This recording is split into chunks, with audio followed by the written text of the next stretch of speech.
নারায়ণগঞ্জের সিটি কর্পোরেশনের সাবেক কাউন্সিলর ও বহিষ্কৃত বিএনপির নেতা হান্নান সরকার সহ তার বাহিনীর বিরুদ্ধে প্রতিবেশীর বাড়িতে হামলা, ভাঙচুর, লুটপাটের অভিযোগ পাওয়া গেছে।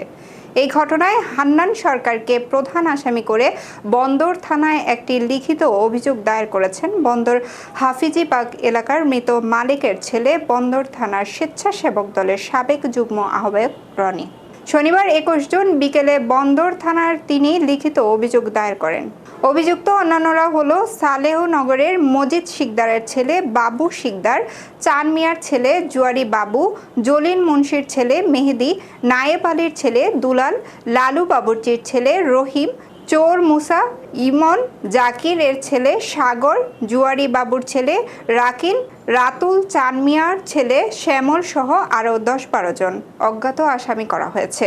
এ ব্যাপারে বন্দর থানার ভারপ্রাপ্ত কর্মকর্তা জানান, হাফিজিবাগের ঘটনার অভিযোগ পেয়েছে, তদন্ত সাপেক্ষে ব্যবস্থা নেওয়া হবে।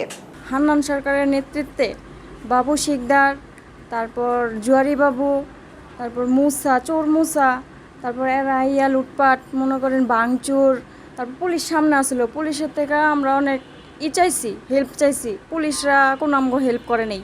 পুলিশরা বলতেছে যে কোপ যে দিতে পারে আর যে লইতে পারে, পুলিশের কাছে আমরা কোনো হেল্প পাই নেই।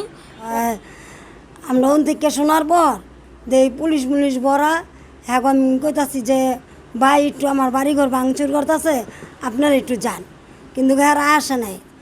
এরা কয় যে যারা মারতে পারে, কুবাইতে পারে, আমরা কিছু করতে পারতাম না।